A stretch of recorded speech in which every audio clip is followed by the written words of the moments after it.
So we are going to start the last lecture of the first part of this course. And first of all, I would like to remind some stuff that I talked about last time. So to remind,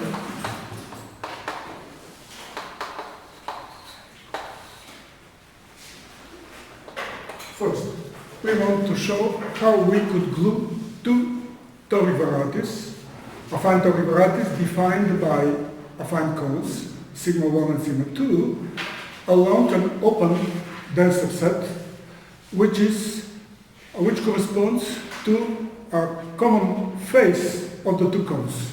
So suppose that we have two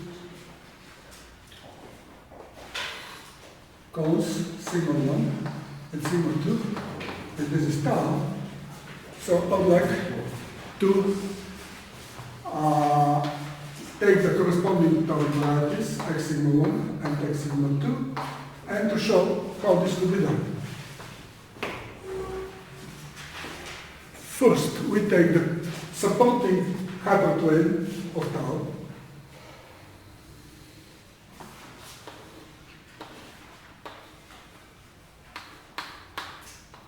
I will call it HU, supporting hyperplane of tau, and we first I will deal with x sigma 1 in the same way with x sigma 2. It will be clear that there is such an open set. And then we note that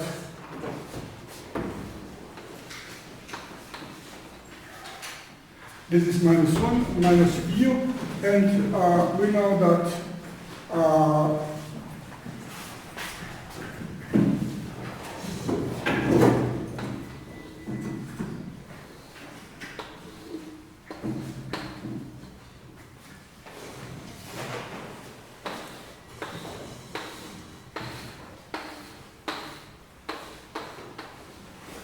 so we have sigma dual and we have tau dual, which is the half plane bounded by the line defined by the vector u.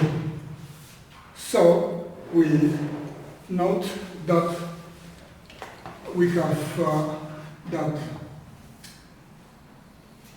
S of tau, which is tau dual, intersected with M, we note that this is equal to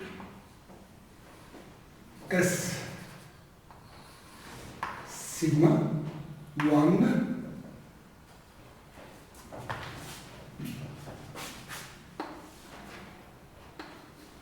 S sigma 1 plus n times minus u. When I take the rings that will define subsets of the subset of the variety x sigma 1, I see that x C of S tau is equal to C of S sigma 1 localized by the function defined by the monomial u. Right, so as I have seen here, C of S sigma 1, this will define me if I take the corresponding open subset of the variety. I get, so this is associated with x sigma 1, and this is associated with an open dense subset which is embedded in x sigma 1. In the very same way, I could proceed with sigma 2. Then I will have the same thing embedded, so this is open embedded in x sigma 2. That is, we can glue x sigma 1 and x sigma 2 along this open non-empty subset that they share. They share in the sense that in one, the open-dense subset is isomorphic to the corresponding subset in the other. This means that anytime I have two cones that share common face, I could do the same operation. In particular, if I have a fan sigma,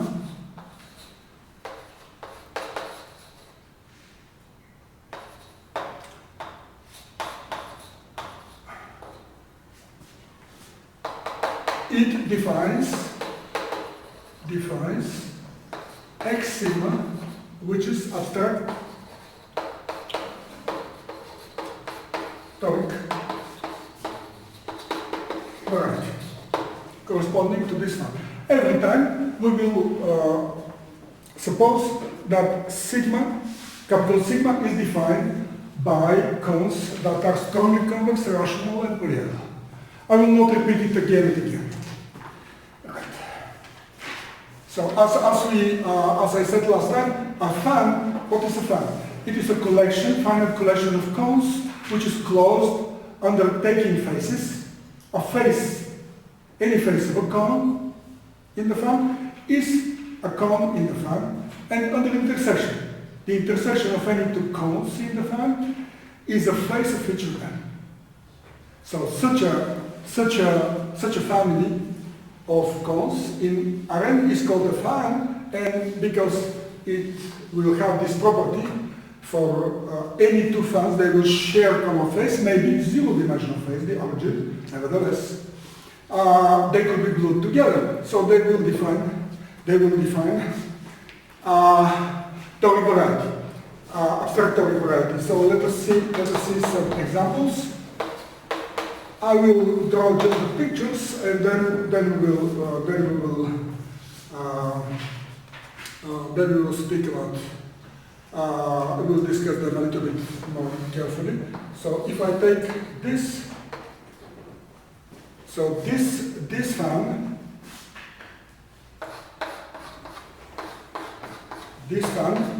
in R2 will correspond to the product P1 cos P1, and as we know from before,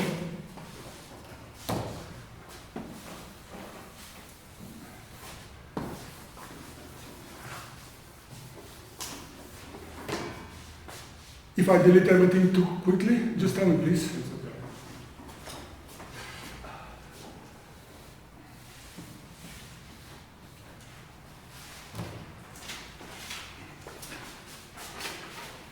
This is the first example, and the second example is P2, which is defined by 1, 0. The edges are defined by 1, 0, 0, 1, and -1, -1.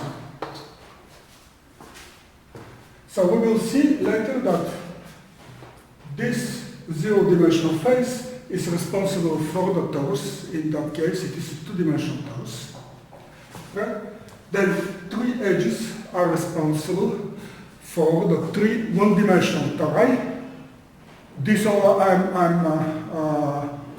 I'm listing now. These are the 7 orbits obtained by the action of the two torus T2 on P2.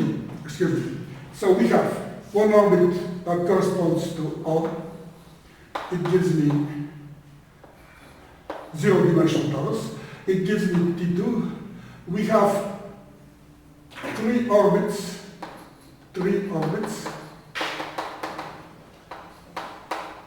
T1, which correspond to the edges, and we have three fixed points, which are in projective coordinates. These are 1, 0, 0. These are 0, 1, 0. And finally 0, 0, 1. So these are the interiors of these three two-dimensional cones.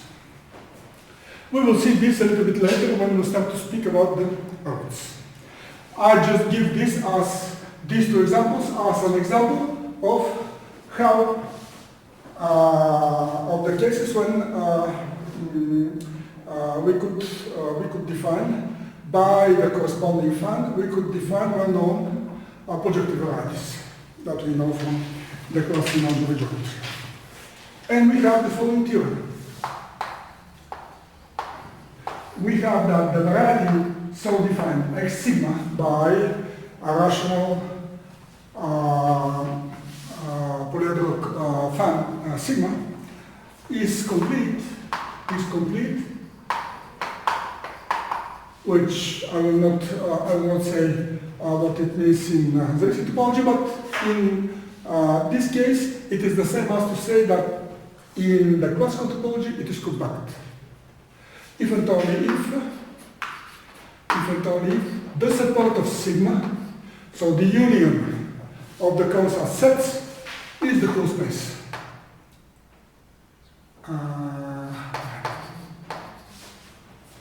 So this is in this.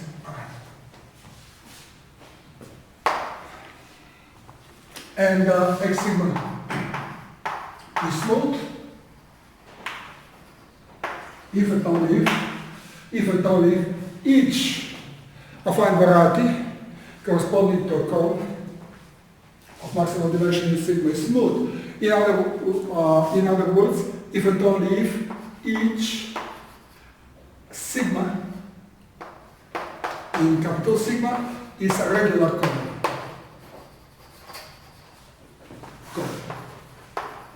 This means that the vectors defining the edges of sigma form part of some basis for the lattice Zn.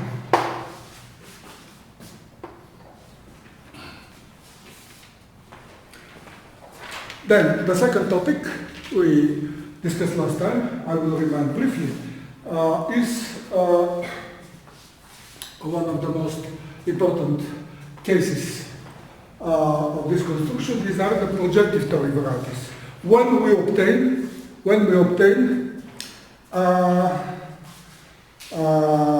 projective Toric variety for given fan sigma. So I'm not going to answer to this question. I will leave this question for the second part of the course. But I will show a natural, most common construction, how the projective Toric varieties appear from polytopes, lattice polytopes. Polytopes whose vertices are points of the lattice in R-dimensional array, in R-dimensional real space. Could you see properly this, or I should rewrite again? Could you see, or the water is making problems? It's fine. Okay, thanks. So, we continue with projective Toric varieties.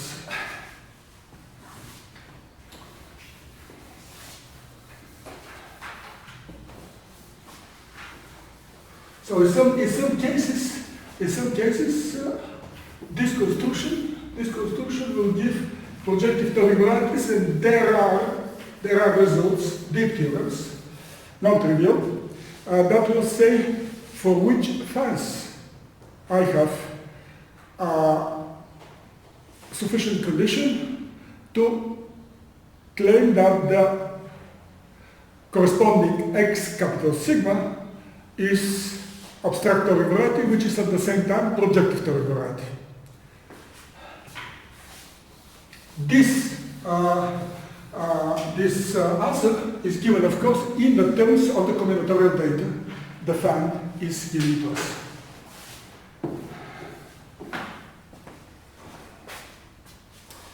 So we take P in NR full dimensional, full dimensional lattice polygon.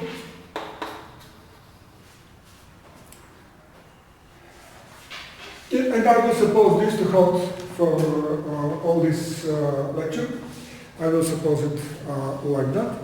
And then I'll define sigma t is its normal fund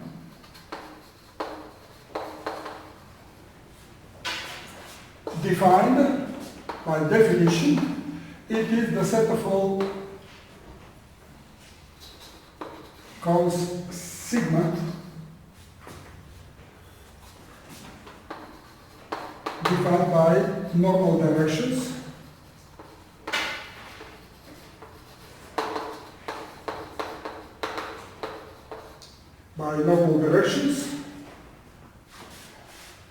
for all faces.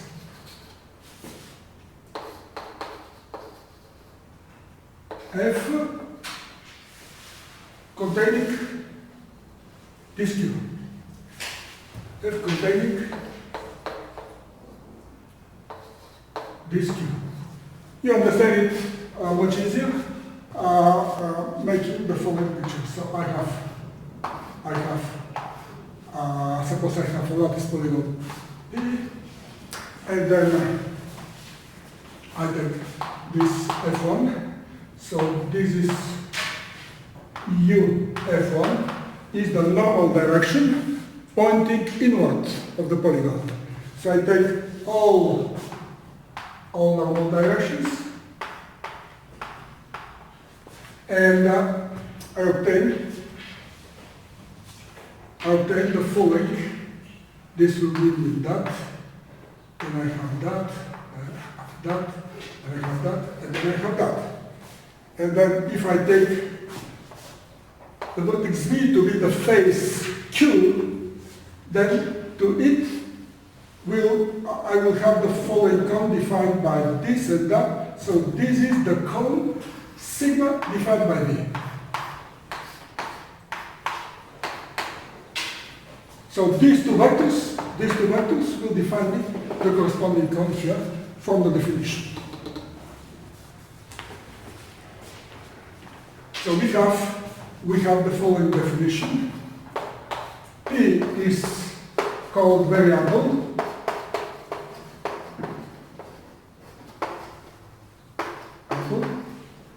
If the semigroup,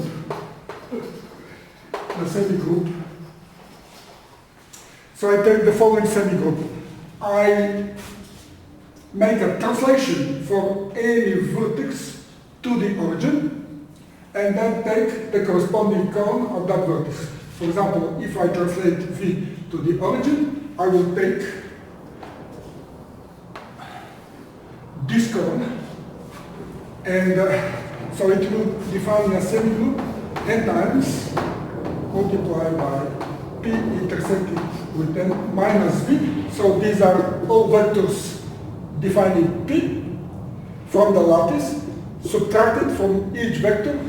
So these are all n minus V, such that n is in P intersected with n. Right? So I want this semigroup to be saturated. That is, if it contains a multiple of some lattice elements, it should contain the lattice elements. Suppose that we moved V to the origin by the subtraction. So this semigroup is saturated.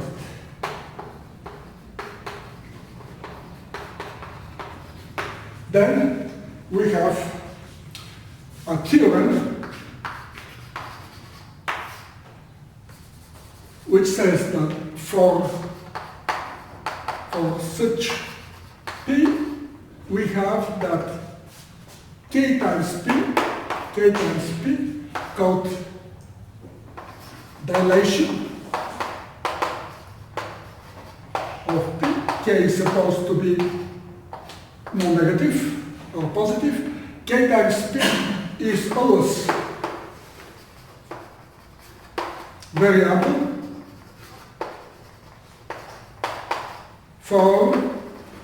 k bigger or equal than n minus 1. So for such a construction, we always for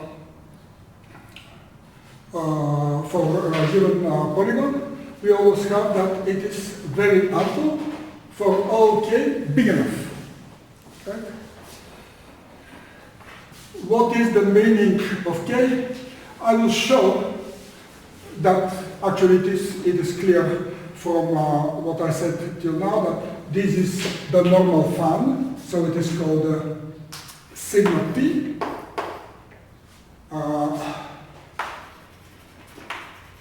Normal fan. I apologize, I'm writing it this way, but I just want to save some time from erasing. This is the normal fan defined by the polytope P, and it will define projective Toric varieties, always. And the role of P is the following. If I take a dilation of the fan, nothing will be changed because the normal directions are safe, they are same. But K plays the role that shows gives different embeddings in the projective space of the corresponding Toric variety. Right? Different embeddings. But the variety is not changed because the fan is the same as for P, as for K times P.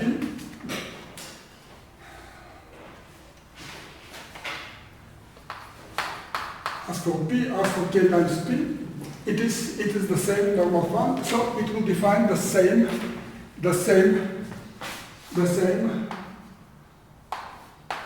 projective variety, etc. You see this here.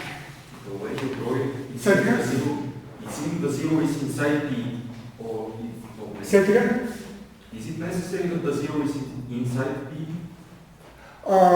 This is just a picture I don't have big enough. Of course, it is not in general. It may not be. So Yes, exactly. It's not a vertex. Yeah, but this is just this is a detail, right? Of course. Say it again. Oh, no, it's fine. It's workable. I mean, it's what I want to say that if it is outside and I move it like that, so if I suppose that here is the center, and I could suppose because I simply could move the polytope. My constructions, they will not change if I take translations. If I move the polytope in any direction, nothing will change. The dilation will enlarge or smash, but the directions will not be changed. So I just try to show, don't take it too literally. Of course you're right. Of course if the zero is not inside, the picture will not be like that, but I just want to show that the directions are safe. So the normal fan of K, both K and KP is the same. So if we explain the Toric variety from if we explain the Toric variety from the polytope, then it has richer information than the So Toric variety. from what I'm going to say as a definition and as a theorem, always in that situation, the abstract Toric variety is a projective Toric variety defined by the polytope. And then one could ask, well, for which fans I get this situation? And this I'm going to postpone for the second part of the course. In what way? We have definition. We associate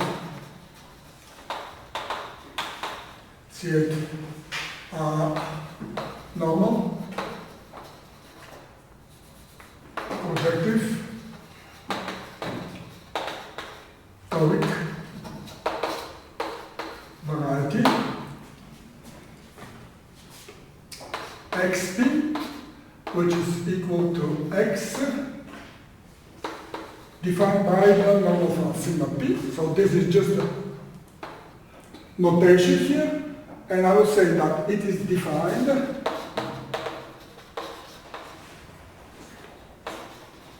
by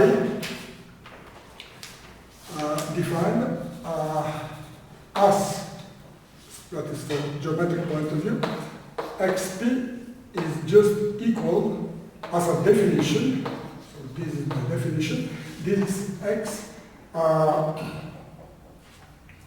k times p intersected with m for kp variable. As we have seen, there is always such k, and as we have seen, the corresponding normal form does not change, so it is the same variety.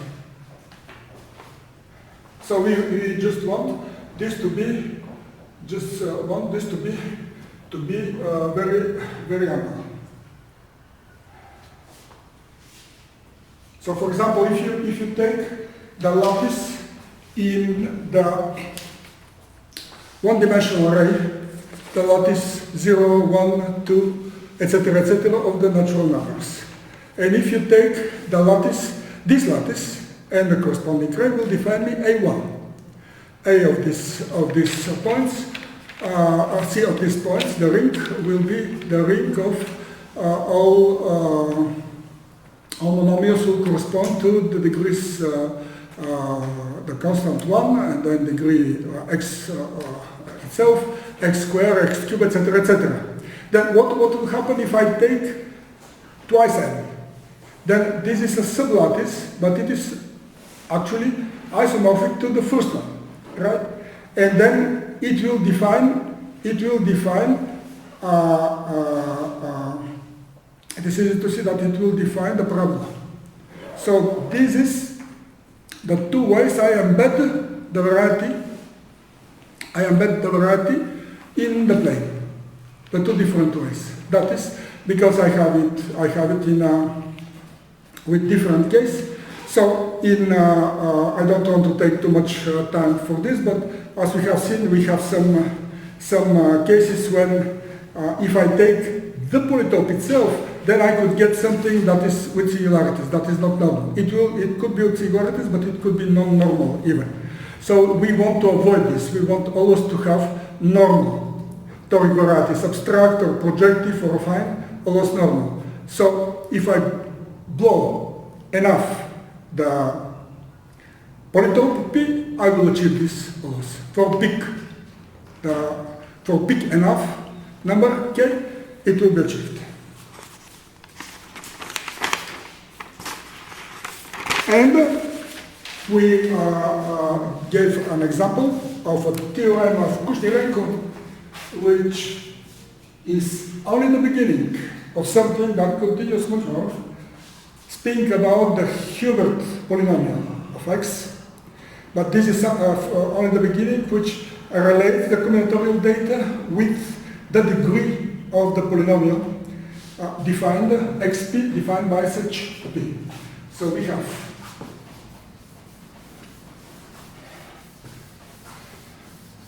because the other stuff is also very important, probably I will say a few words about it in the second part of the course. Now I will mention only the theorem. It is not trivial, but it is quite both impressive and important. So we have Kushnirenko's theorem.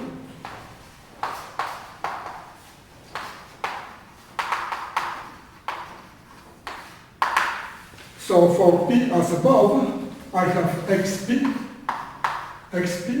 and the theorem claims that its degree is n factorial multiplied by the volume of the polytope. So the degree I remind once again, it is if we have in the projective space a complementary dimension, so it is the dimension of projective space minus the dimension of x, and we have linear subspace of this dimension for a generic such linear space in how many points it will intersect x. So this is the geometric interpretation of the degree. And volume could be defined n factorial times the volume. It could be defined, of course, very very formally, but we don't have time now. Now we are going to the next big topic, which is the orbit-cone correspondence in abstract toric variety defined by a fan. So we say it again. They ask. Yes, yes, sure. Because this XP was defined by blowing the peak bigger. Yeah. If you blow it bigger, it will change the volume. So you claim that you change the, it's not the same XP then. This is exactly what I said. So, if I take one P, which is very ample, for example, KP is very ample, right? Right? I take K big enough, I take KP very ample, and then I have the corresponding toric variety, which is embedded, and the volume of P will increase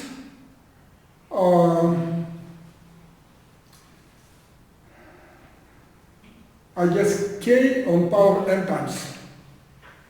Because the volume of P, it is integral along the P of dx1 dxn. So if I blow, this will give me bigger degree, and it is exactly what I said. This simply shows that we have chosen an embedding of bigger degree, but it's the same variety. In the same way as if you take, you understand me? I understand that XP means not XP, but XP with an embedding. XP, yeah, okay. XP is a variety defined by some polytope, Yes. but it could be taken in some projective space in a different ways. You could embed it in one way, you could embed it in another way, more curved. So in this theorem, the embedding plays a role. So we have XP. XP is defined by a very ample polytope P. So now we don't blow anything. We have P like that. So it defines me a toric projective variety. For this toric projective variety and this fixed polytope P, I have that its degree is this number. So later I could again repeat if you like what happens if I take the KP. What will happen then? But just it will take some time, and I'm on the edge with the time. Now we begin to speak about the following. We have an action of the torus on the variety defined by a polytope, by fan sigma, and we will think, for simplicity, we will think that it is full-dimensional fan, and we want to relate the orbits by this action in X capital sigma, and it appears that there is bijection between the cones that participate in the fan sigma, capital sigma, and the orbits by this action. And I will explain this briefly now, and I'll formulate the corresponding theorem, which is the main result in that.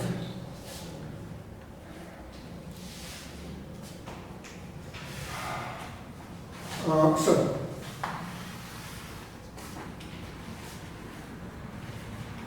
remind a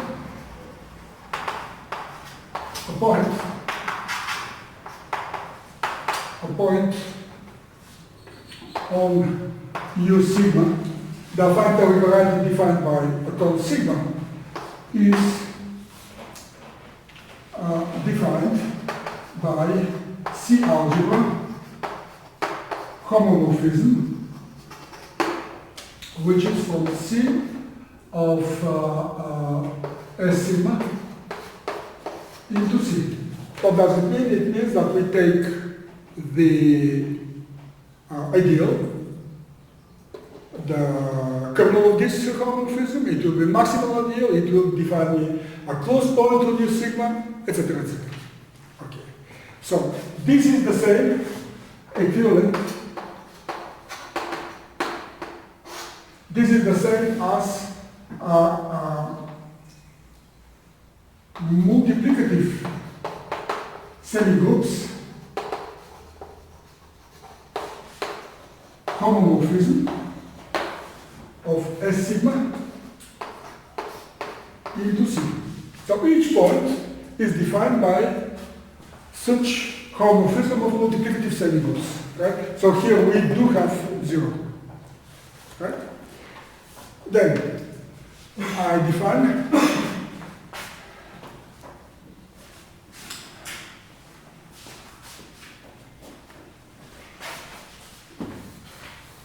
the distinguished point, or called sigma, is one of these homomorphisms.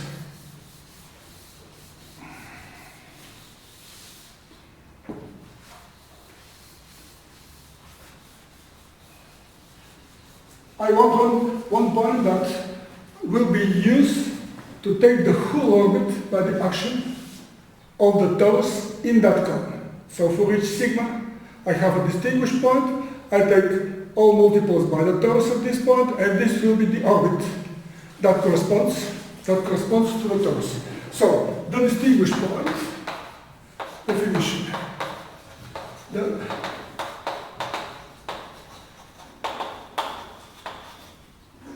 point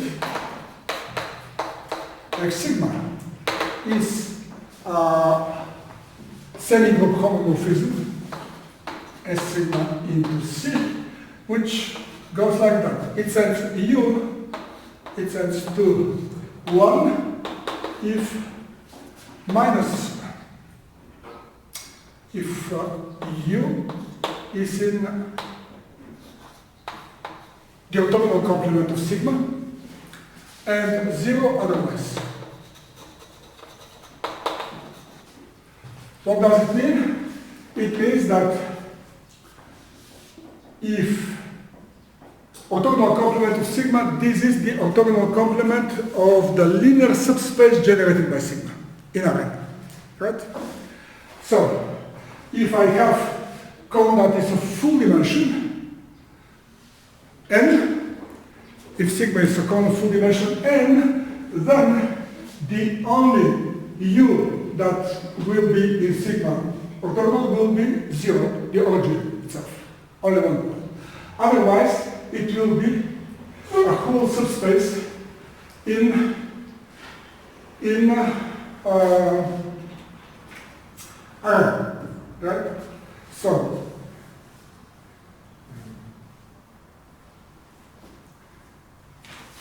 it is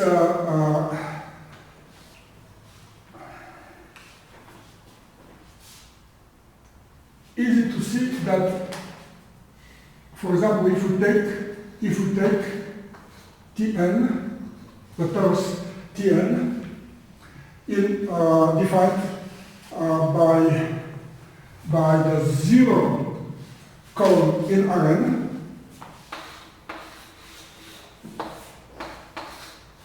right? So this is Rn. So if we use this definition, it is not difficult to see that in that case, the distinguished point will be simply the point 1, 1, 1, and times. So the orbit of this point actually gives the whole torus Tn. And this will be in local coordinates, the situation will be the same, simply in the case when the dimension of sigma is not the maximum one, but smaller. Here I will have few ones that will correspond to the dimension of the complementary space, and then zeros. And this will create me a torus which is in a smaller dimension. A torus, this will be isomorphic to a torus which is of smaller dimension, and this will be the orbit corresponding to faces of sigma. For example, if sigma is in full dimension, right? So I could write it like that. I don't want to spend some time because to spend more time because I want to say a few things about the divisors also, but this is important. Why? Because if I take high on degree 0, it is just 1, right? So I will have all coordinates x1, x2, x3, etc., they will go to 0. And high of degree 0 will go to 1. So I will have that degree 0 will create me the constant 1. So that's why just intuitively, don't pay too much attention to this. I don't have time to enter in details. This will be the distinguished point corresponding to the cone, to the dual cone of the origin. Dual cone of the origin is the whole space, the dual cone of the origin is the whole space, of course, which is the dual space of array. So the corresponding lattice is M itself. So for each variable x, it will contain also the ring of this torus will contain x inverse. So the ring associated with this torus is C of x1, x1 inverse, x2, x2 inverse, etc., xn, xn inverse.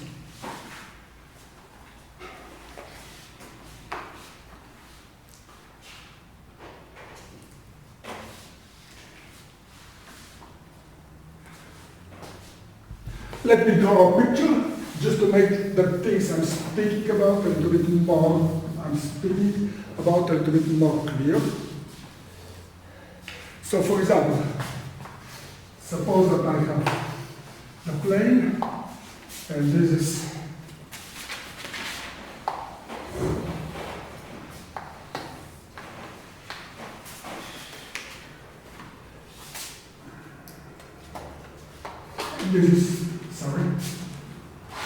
and this is my cone sigma in the plane.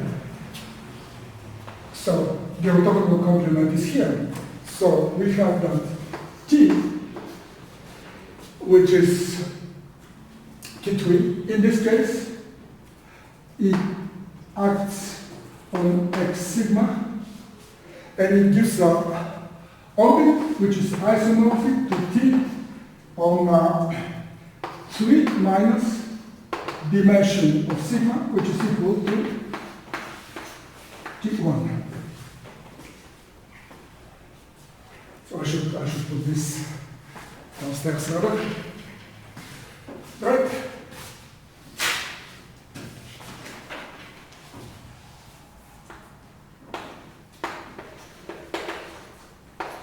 Because 3 minus dimension of sigma is the dimension of the orthogonal complement. So it will give me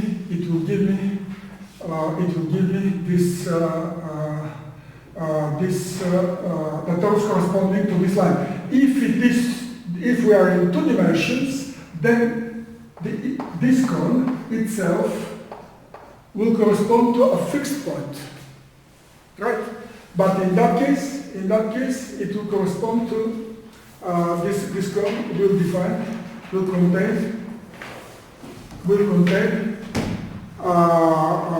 will contain one-dimensional torus, which corresponds to the orbit of the special point x sigma defined by sigma. So this, at first sight, it could seem a little bit messy, but we don't forget that we have rings that are defined in the dual space of this, taking sigma dually intersected with them. So when carefully is analyzed this, we will see this. So when dimension sigma is equal to 3, it is T0, which is fixed point, 0 dimension.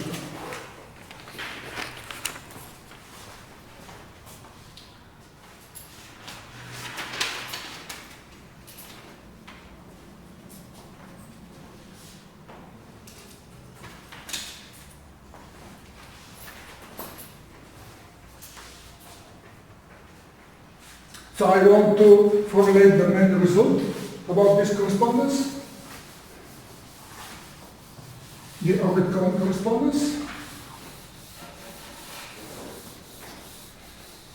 In other words, we have seen that with each cone that is element of the fan capital sigma, we could associate a point, distinguished point x sigma, so that the orbit of this point will correspond to an orbit, the orbit of this point will correspond to one of the orbits in the Toric variety defined by the fan capital sigma.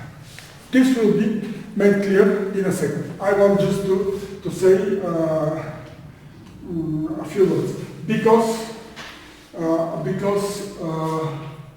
of what I said. Let us take the following definition. So I will note O sigma, the orbit of sigma. It is t times the distinguished point x sigma. T is the cone. T is the cone. This is Tn. This is the big cone of the ambient space. Right. Okay. So this is contained in the Toric variety U sigma, which is contained in the abstract Toric variety x sigma. Sigma is a cone in the fan sigma. Then we have the following theorem. First, the correspondence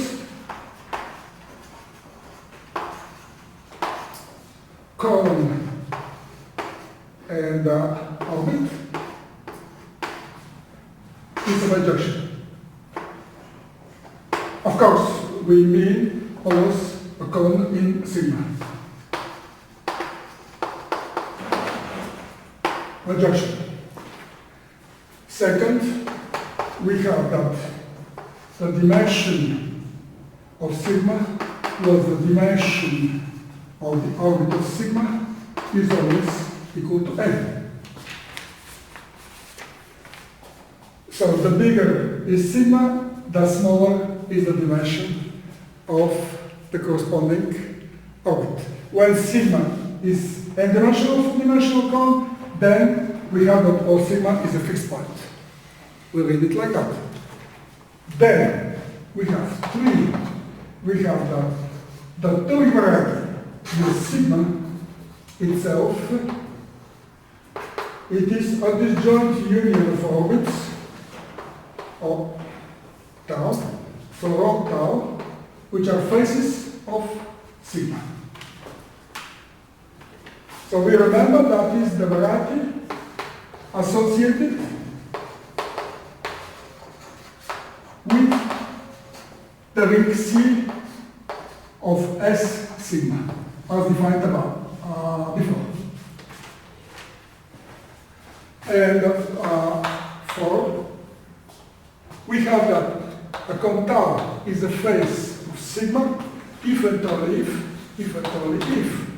we have that the orbit of sigma is contained in the closure of the orbit of tau.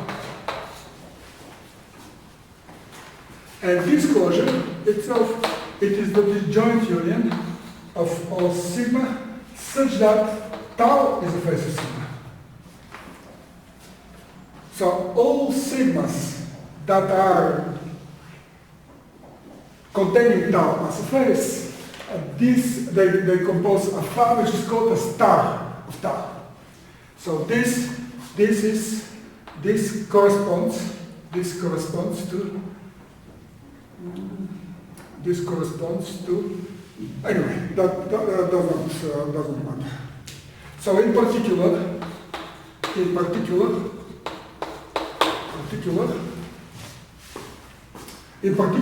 the whole variety x sigma is the disjoint union of all orbits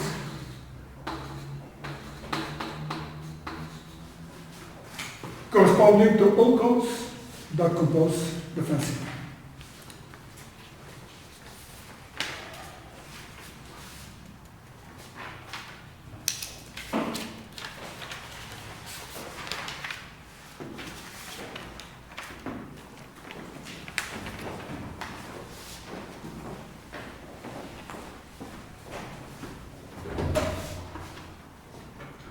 So in the example I have given,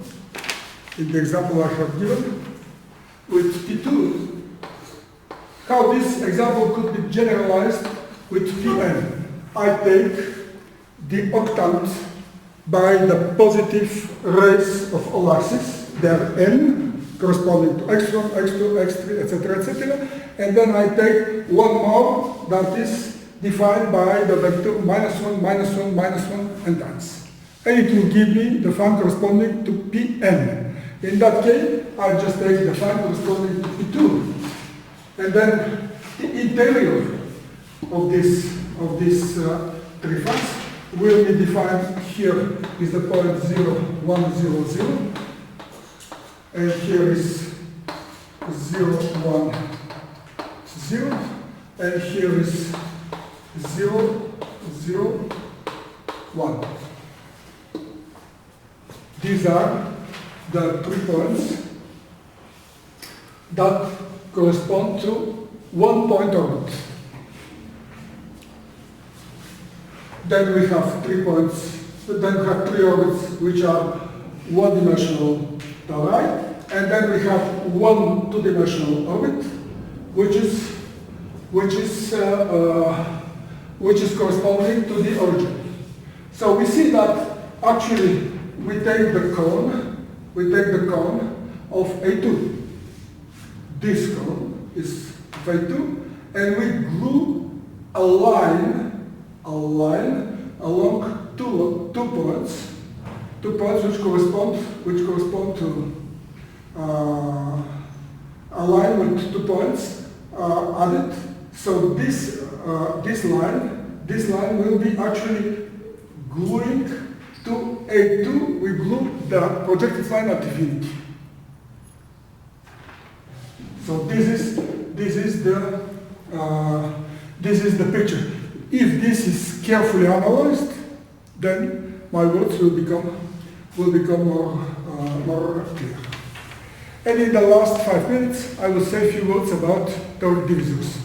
Toric divisors are the divisors that appear in toric varieties, and we will be interested in these that are T-invariant under the action of the torus. And when I speak about toric variety, I speak about abstract toric variety generated by a fund sigma. So we have 2 types of divisors that I will remind briefly. And we want to express the corresponding groups defined by the combinatorial state given by the fund capital sigma. So, reminder.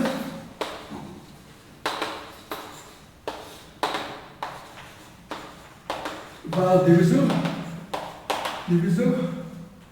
is a formal linear combination Ni and Di for codimension 1 subvarieties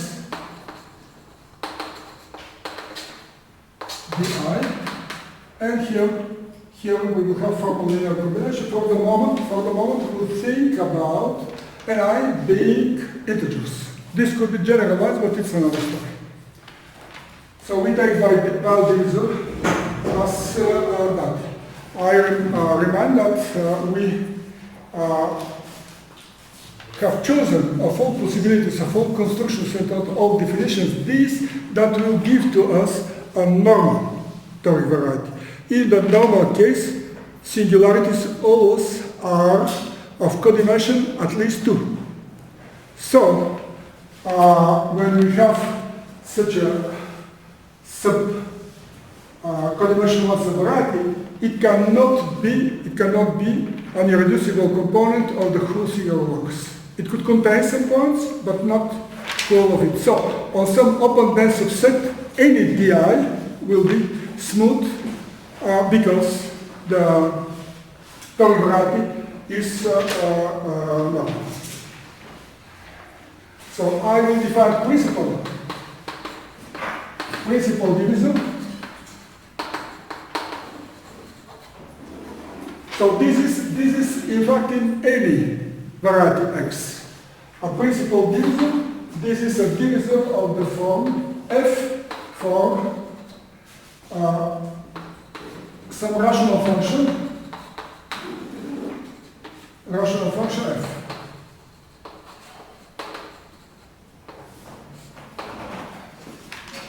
So ratio of two regular functions, a ratio of two regular functions from the ring OF, or X. Excuse me.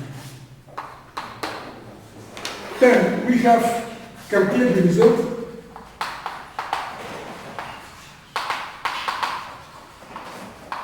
On X, it is a divisor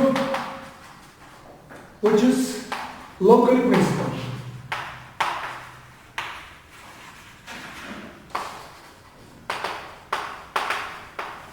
So we have principal divisor, this is globally principal.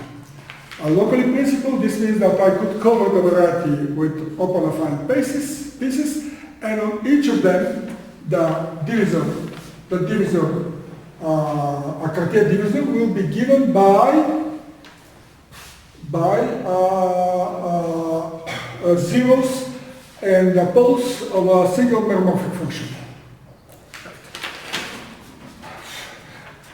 Note that for those of you that don't have too much knowledge in algebra geometry, in the case of smooth varieties, these two types of varieties coincide.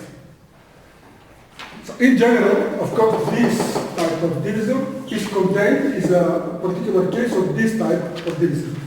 So I have the classes of X. These are the var divisors of X, modulo the principal divisors.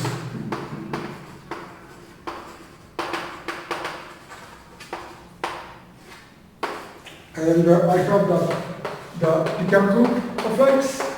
These are the Cartier divisors of X, modulo the principal divisors.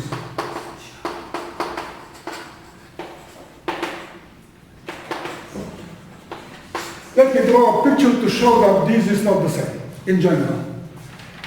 This is a very standard example, so it will take just a minute to draw a picture. So if I take this one, we spoke about this variety, but at the moment I don't need the equation. This is a certain similarity. So if I take this cone, and if I take this line, and I call it L, then this line is viable because it's codimension 1, it is surface, but not Cartier. Why? Because if it is Cartier, it should be obtained by some rational function on an open dense subset. This means that I will have some hypersurface that will cut it, that will cut the surface and giving this line. But any, for example, any plane that will cut it will cut it in the second place, or it will be tangent to the cone in this line. So I have that twice L is Cartier, but L is not. So L is example of var divisor, which is not Cartier, right?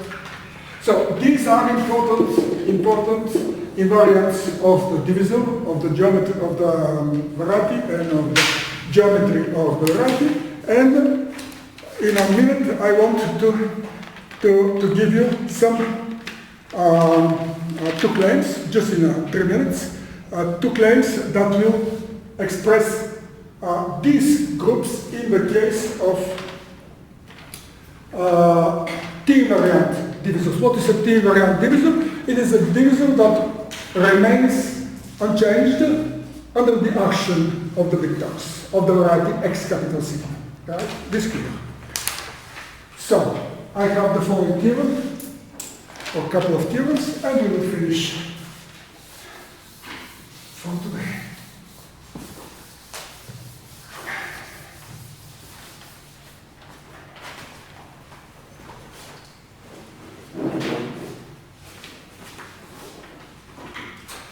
So I will notation will be for val divisors.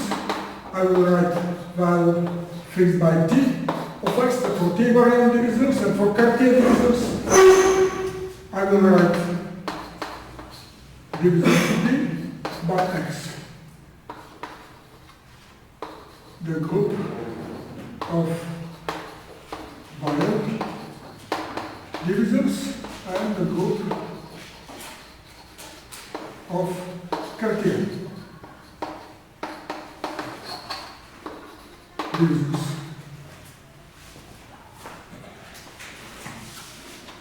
Then we have the following proposition, which says that for x capital sigma defined by a fan sigma of full dimension, so I will write sigma supposed of full dimension, the following diagram is commutative. So I have 0 going into n, it goes to the t invariant Cartier divisors, it goes to eta of x, so these are t invariant Cartier divisors modulo the principal divisors, and it goes to 0, and here we have equality, and I have here the val t invariant divisors of x that go to the cross of x that goes to 0. Okay. So these are t invariant Cartier divisors as a subgroup of the val t invariant divisors, which we said, we saw that in the case of singularities, they are different, but in the smooth case, they constant. So the first row and the second row are exactly the same.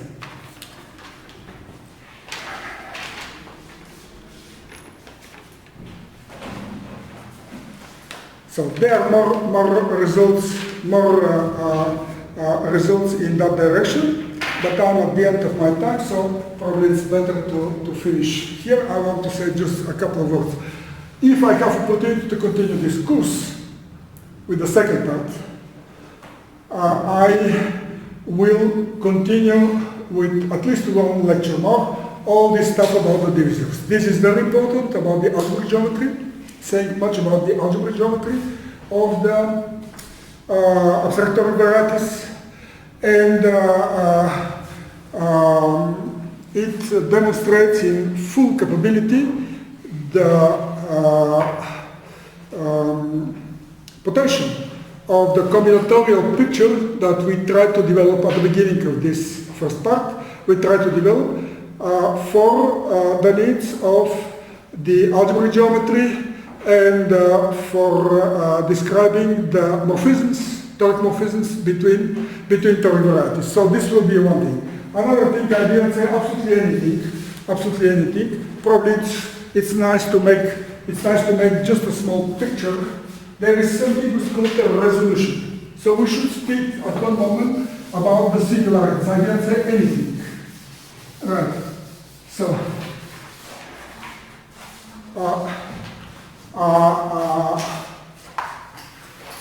if I put here P1, the place of this singular point, and blow it, it will give me something like that.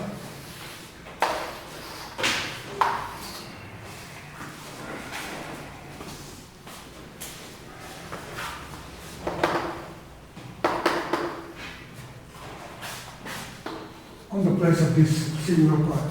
And this will be smooth. Right. So such a projection is called a blow-up. And again, in the case of Toric varieties, you could see that the blow-ups correspond to subdivisions of the corresponding cones.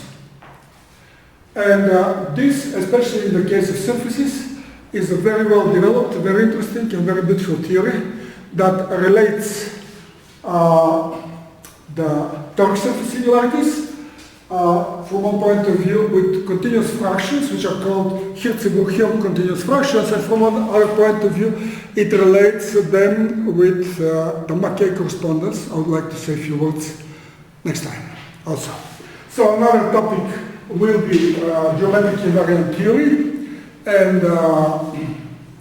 the definition and properties of the Cox ring in the case of toric varieties. Another topic will be the topological structure. So the cohomology ring, the Chow ring, and the Chun classes of toric varieties. Again, the same strategy is followed. So we want combinatorial data that expresses it completely so that we could go from one to the other and back freely. And to include some more topics that are outside of algebra geometry, but either in, say, topology or at the borders of mathematics where starts the statistics. It's called an algebraic statistics. There are some models which are called toric models, and this is something that is very, very interesting also. I think will be interesting. It depends on the interests that my auditorium will show to the continuation of this course, if any. Anyway, so thank you very much for your attention. I finished this first part.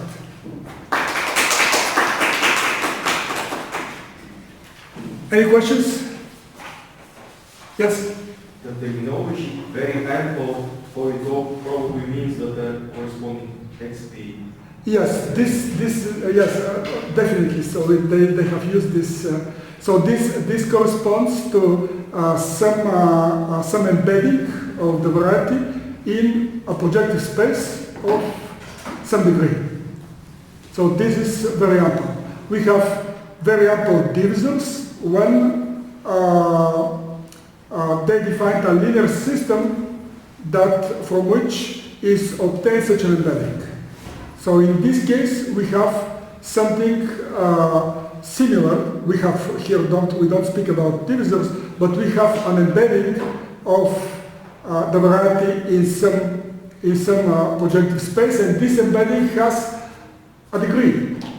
And this is something that's related with the volume of the polygon, as you asked me a few minutes ago. So this is the meaning of very ample, but probably there are much more to be said. I am not sure that I'm answering your question. Yeah. Okay. For me, variable is defined more with the variable is something that relates the possibilities of embedding in projective space. One question. Yeah, sure. In the last proposition, which you already erased from the blackboard, this is a commutative diagram of exact sequences, right? Or Exactly, of course. Yes, yes. Exact sequences, because in the last proposition, I didn't have to say that it is a commutative diagram because high on M for any M, if you look the formulation, for any M in the dual lattice M, these high of M are the